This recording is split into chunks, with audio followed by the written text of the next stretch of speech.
नमस्कार दोस्तों। हमारे देश की इंडिजीनियस वैक्सीन जो बनाई गई है कोवैक्सीन, जिसके मैन्युफैक्चरर हैं भारत बायोटेक, उन्होंने कल दैट इज मंडे को एक फैक्ट शीट जारी की है कोविड 19 वैक्सीन से रिलेटेड। मतलब कि इससे रिलेटेड जो भी प्रॉब्लम हो सकती है, वार्निंग क्या है, ये सब चीज के बारे में एक फैक्ट शीट में बताया गया है। लेट मी टेल यू, एक अच्छी बात है क्योंकि ज्यादातर अगर आप देखोगे इस तरह का फैक्ट शीट किसी भी मैन्युफैक्चरर के द्वारा नहीं दिया गया है, लेकिन ये जो भारत बायोटेक है उन्होंने प्रॉपर जानकारी दी है कि क्या प्रॉब्लम हो सकती है, क्या नहीं हो सकती है। और इस फैक्ट शीट को लेकर आज सुबह से अगर आप देखोगे अलग अलग मीडिया हाउसेज में कई प्रकार की खबरें आ रही थी। जैसे कि आप यहां पर देख सकते हो, टाइम्स ऑफ इंडिया का न्यूज है, Covaxin company wants people with medical conditions not to take jab. यहां पर आप एक और देख सकते हो, द हिंदू का आर्टिकल है, Covaxin not to be used in case of allergy, fever, poor immunity. तो यहां पर क्लियर तौर पर बताया जा रहा है कि जिस भी पर्सन को पुअर कंडीशन है, पुअर मेडिकल कंडीशन है या फिर प्रेग्नेंट है, अगर एचआईवी है, कैंसर है, किसी भी प्रकार की इस तरह की चीजें हैं, तो उनको ये जो कोवैक्सीन है वो शायद नहीं देनी चाहिए। ऐसा यहां पर भारत बायोटेक के द्वारा प्रॉपर जानकारी दी गई है। तो यहां पर एग्जैक्टली है क्या क्या बोला जा रहा है, क्यों ऐसी चीजें अचानक से सामने आई है, कल ही क्यों बोला क्या है, इन सब के बारे में मैं आपको बताऊंगा। चलिए आगे बढ़ते हैं। मैं हूं अंकित अग्रवाल और अपडेट के लिए आप मुझे फॉलो कर सकते हैं इंस्टाग्राम, फेसबुक और ट्विटर पर। मेरे लेक्चर की हर पीडीएफ आपको फेसबुक पर तो मिलेगी ही, प्लस साथ में आप मेरा टेलीग्राम चैनल ज्वाइन कर सकते हैं by searching Ankit Agarwal official. और अगर आप यूपीएससी की तैयारी कर रहे हैं तो आपके लिए सुनहरा मौका, स्टडी IQ लैब के लिए स्मार्ट कोर्सेज, जिसके थ्रू आप अपनी प्रिपरेशन और भी ज्यादा अच्छे तरीके से कर सकते हैं। तो सबसे पहले समझते हैं दोस्तों यहां पर हुआ क्या है। तो जो कोवैक्सीन के मैन्युफैक्चरर हैं भारत बायोटेक, जैसा कि आपको पता होगा हैदराबाद बेस्ड कंपनी है ये, उन्होंने कहा है कि people who are immunocompromised. अब समझो इसका मतलब क्या होता है। इम्यूनो कॉम्प्रोमाइज्ड का मतलब ये होता है कि नॉर्मली क्या होता है कि हमारा जो एक हेल्दी शरीर है उसके पास क्षमता होती है, इम्यूनिटी होती है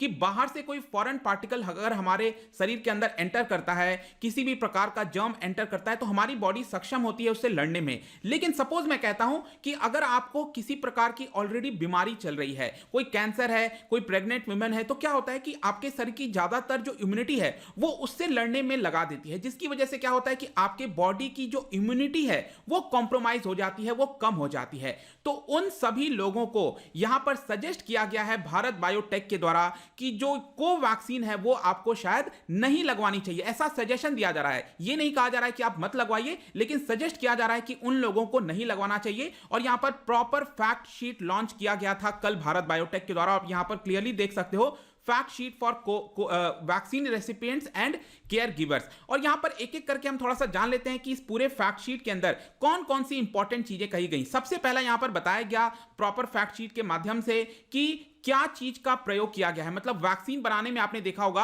अलग अलग कंपनीज के द्वारा डिफरेंट चीजें यूज की जा रही हैं। तो यहां पर कोवैक्सीन को बनाने में जो कोरोना वायरस के एक तरह से कण होते हैं, मतलब कि उसको डेड फॉर्म में कन्वर्ट करके वैक्सीन के अंदर उसको डाला जाता है, तब वो वैक्सीन आपके शरीर में जाती है और आपकी शरीर एक तरह से एंटीबॉडी प्रोड्यूस करने लगती है। और यहां पर आपने देखा होगा अलग अलग प्रकार के स्ट्रेन होते हैं। तो यहां पर जो स्ट्रेन है दोस्तों उसका जीनोम सीक्वेंसिंग किया जाता है, फिर यहां पर उसको वैक्सीन के अंदर डाल के उसके ट्रायल किए जाते हैं। तो ये वाला स्ट्रेन इसके अंदर डाला गया है, ऐसा यहां पर बताया गया। इसमें कोई प्रॉब्लम नहीं है, चलिए अच्छी बात है। लेकिन अब यहां पर आप देखिए क्या लिखा हुआ है। यहां पर भारत बायोटेक का कहना है कि अगर आपके शरीर में अगर आपको वैक्सीन दिया जा रहा है कोवैक्सीन का, कोवैक्सीन जो नाम है, अगर वो आपको दिया जा रहा है तो उस केस में आपके जो वैक्सीनेटर हैं, जो भी पर्सन आपको ये वैक्सीन लगा रहे हैं, उनको आपको ये सब चीज के बारे में जानकारी देनी चाहिए। ऑल्दो अगर आप जाओगे तो वहां पर भी आपसे पूछा जाएगा वैक्सीन लगवाने के पहले। लेकिन यहां पर आप देख सकते हो कि अगर आपको कोई एलर्जी तो नहीं है, अगर आप किसी भी प्रकार से आपने देखा होगा कोई पर्सन कोई चीज खाते हैं तो उनको एलर्जी हो जाती है, इसके बारे में आपको जानकारी देनी चाहिए। क्या आप किसी मेडिकल कंडीशन से गुजर रहे हो, या फिर आपको किसी प्रकार का फीवर है, या फिर आपका जो ब्लीडिंग डिसऑर्डर तो नहीं है आपके बॉडी के अंदर कि किसी प्रॉब्लम से ज्यादा ब्लीडिंग होने लगती है। क्योंकि अक्सर देखा गया है जिनके जो ब्लड है वो थिन होते हैं, पतले होते हैं, तो उसकी वजह से भी यहां पर कॉम्प्लिकेशंस हो सकता है। इसके अलावा यहां पर क्या किसी प्रकार का मेडिसिन ले रहे हैं जिसकी वजह से आपकी बॉडी में इम्यून कॉम्प्रोमाइज हो सकता है। अगेन मैं वही कह रहा हूं, किसी प्रकार का अगर आप टैबलेट ले रहे हो, वैक्सीन किसी प्रकार का अगर आप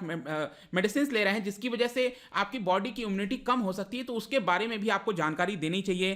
क्या आप प्रेग्नेंट हैं कि नहीं है, ब्रेस्ट फीडिंग है कि नहीं, अगर कोई बच्चा है आपका, आप ब्रेस्ट फीडिंग करा रहे हैं कि नहीं। इसके अलावा आपने कोई और दूसरी वैक्सीन ली तो नहीं है कोविड 19 से रिलेटेड। अगर आप इन सारी चीजों से गुजर रहे हो तो आप राइट साइड में देखिए क्लियरली लिखा हुआ है it is advisable not to take the vaccine in any of these condition. तो यहां पर खुद भारत बायोटेक इसके बारे में कह रहा है, तो वही मैं चाहता था आपको क्लियर जानकारी इसके बारे में दे दूं। नेक्स्ट यहां पर इस फैक्ट शीट के अंदर एक और आप देख सकते हो कि काफी क्लियर तरीके से बताया गया है भारत बायोटेक के द्वारा कि किस प्रकार के साइड इफेक्ट हो सकते हैं। आप देखिए, कोई भी मैन्युफैक्चरर ने इतनी जानकारी किसी के बारे में नहीं दी है, किसी वैक्सीन के बारे में नहीं दी है, लेकिन यहां पर भारत बायोटेक ये जानकारी दे रहा है कि किस प्रकार के रिस्क हो सकते हैं अगर आप वैक्सीन लगाते हो। और ये नॉर्मल है, इसको ऐसे मत लेना दोस्तों कि आप कि इस तरह के रिएक्शंस हो सकते हैं। देखिए, बहुत कम इस तरह के रिएक्शन देखने को मिलते हैं, लेकिन यहां पर मैन्युफैक्चरर खुद बता रहा है, जैसे कि इंजेक्शन जहां पर लगता है वहां पर थोड़े बहुत पेन में भी हो सकता है, स्वेलिंग भी आ सकती है, थोड़ा सा रेड कलर का रेडिनेस सा हो सकता है, इसके अलावा इचिंग हो सकती है, जो आपका ऊपर वाला आर्म है वहां पर थोड़ा सा जो है कड़ा हो सकता है, मतलब कि स्टिफनेस आ सकती है, वीकनेस आ सकती है आपके पूरे आर्म में, या फिर बॉडी एक दर्द हो सकता है पूरे बॉडी में, हेडेक हो सकता है, फीवर हो सकता है, मलाइज वीकनेस आ सकती है, रैशेस हो सकता है, नोसिया, वोमिटिंग, थोड़े बहुत मे भी कॉम्प्लिकेशंस आ सकते हैं। ये आपका नॉर्मल साइड इफेक्ट है, इससे कोई बहुत ज्यादा घबराने की बात नहीं है। लेकिन आपने देखा होगा पूरे विश्व भर में, जैसे कि फाइजर की वैक्सीन जिसको बहुत ज्यादा माना जा रहा था पूरे विश्व के द्वारा, उसमें भी आपने देखा होगा, कल मैंने वीडियो बनाया था जहां पर इजराइल के अंदर करीब 13 से ज्यादा लोगों को फेशियल पैरालिसिस हो गया था। तो उस केस में दोस्तों उसको कहते हैं सीवियर एलर्जिक रिएक्शन। तो यहां पर कोवैक्सीन जो है, यहां पर भारत बायोटेक ने बताया है कि मे भी हो सकता है। यहां पर अभी तक अगर आप देखोगे भारत में इतना बड़ा कोई सीवियर एलर्जिक रिएक्शन नहीं हुआ है, लेकिन मे भी हो सकता है। हम किसी भी पॉसिबिलिटीज को रूल आउट तो नहीं कर सकते 100%, राइट। तो यहां पर आप देख सकते हो जैसे कि ब्रीथिंग में कुछ प्रॉब्लम होना, इसके अलावा फेस में कुछ स्वेलिंग हो सकता है, थ्रॉट में कुछ स्वेलिंग हो सकता है, जो हार्ट बीट है वो तेज हो सकती है, रैश हो सकता है पूरे बॉडी में, डिजीनेस, वीकनेस, इस तरह के में भी कॉम्प्लिकेशंस आ सकते हैं। मैं बार बार रिपीट कर रहा हूं कि ये बहुत ही ज्यादा सीवियर एलर्जिक रिएक्शन के में भी समय हो सकता है, ऐसा जरूरी नहीं है। तो यहां पर अगर सपोज ऐसी चीजें होती हैं तो आपको किसको कांटेक्ट करना चाहिए? तो सबसे पहले तो आपको जाना चाहिए जहां पर आपने वैक्सीन लगवाई थी, जिस पर्सन ने आपको वैक्सीन लगाया था, वैक्सीनेटर जो था, वहां पर जाना चाहिए। अगर वो पास में नहीं है तो जो नियरेस्ट हॉस्पिटल है वहां पर आपको कांटेक्ट करना चाहिए। इसके अलावा यहां पर बोला गया है कि इसके फायदे क्या होते हैं। अगर आप भारत बायोटेक के कोवैक्सीन लगाओगे तो यहां पर बोला गया है कि 2 वैक्सीन दी जाएंगी और दोनों के बीच में 4 वीक का, मतलब 1 महीने के आसपास का गैप होगा, इसको आप ध्यान रखिएगा। इसके अलावा यहां पर यह भी बता दिया गया है कि जो क्लिनिकल ट्रायल, जो 3rd फेज वाला क्लिनिकल ट्रायल है, वो अभी पूरी तरह से समाप्त नहीं हुआ है, लेकिन जिस तरह के रिजल्ट आए हैं अभी तक वो पूरी तरह से सेफ बता रहे हैं इस वैक्सीन को, ऐसा यहां पर भारत बायोटेक के द्वारा बोला गया है। इसके अलावा यह भी बताया गया है कि आपके ऊपर करीब 3 महीने तक मॉनिटरिंग की जाएगी। मतलब ये अगर आप इस प्रोग्राम में पार्टिसिपेट कर रहे हैं, कोवैक्सीन लगा रहे हैं, तो 3 महीने तक आपके ऊपर फॉलो अप किया जाएगा कि किसी प्रकार का कोई प्रॉब्लम तो नहीं है, कॉम्प्लिकेशंस तो नहीं है। अगर होता है तो याद होगा इसके ऊपर भी मैंने वीडियो बनाया था जहां पर आपको बताया था कि कॉम्पनसेशन प्रोवाइड किया जाएगा, मतलब कि जो भी हॉस्पिटलाइजेशन का खर्चा वगैरह है वो भारत बायोटेक जो स्पॉन्सर है वो यहां पर करेगी। तो ये भी आपको ध्यान रखना है। अब यहां पर नेक्स्ट आते हैं दोस्तों, इसका सिग्निफिकेंस क्या है। सिग्निफिकेंस इसलिए दोस्तों क्योंकि आपको याद होगा कुछ समय पहले सरकार ने यह बोला था कि जिनको भी कॉम्प्लिकेशंस हैं, ये जो भी मेडिकल कंडीशन है, या फिर अगर प्रेग्नेंट हैं, या फिर इस तरह के जो भी प्रॉब्लम्स हैं, वो लोग भी वैक्सीन लगवा सकते हैं। ऐसा पहले सरकार ने बोला था, लेकिन सरकार ने ये कहा था कि उनके ऊपर हो सकता है कि ये बहुत ज्यादा इफेक्टिव नहीं होगा वैक्सीन। लेकिन जिस तरह का अभी फैक्ट शीट दिया गया है वो काफी चीजें अपोजिट में बताई जा रही हैं कि आपको शायद नहीं लगवाना चाहिए। तो दोनों का आप थोड़ा सा अंतर समझने की कोशिश करिएगा, मैं क्या यहां पर बात कर रहा हूं। इसके अलावा नेक्स्ट यहां पर एक और क्वेश्चन आता है कि ये वार्निंग अभी क्यों दी गई है, मतलब इस तरह की वार्निंग अब पहले दे सकते थे लेकिन कल ही क्यों दिया गया। तो यहां पर जो एक्सपर्ट्स हैं वो उनका ये कहना है कि जिस तरह की खबरें आ रही हैं पूरे विश्व से या फिर भारत के अंदर भी अगर आप देखोगे तो थोड़े बहुत यहां पर रिएक्शंस देखने को मिले हैं, जिसकी मैं चर्चा आगे करूंगा। क्योंकि यहां पर आप देख सकते हो 580 एडवर्स रिएक्शंस नोटिस किए गए हैं इन 3 दिनों के अंदर। जो अभी तक 3 दिन की प्रक्रिया हो गई है, आज चौथा दिन है, 3 दिन तक यहां पर 580 एडवर्स रिएक्शंस देखने को मिले हैं।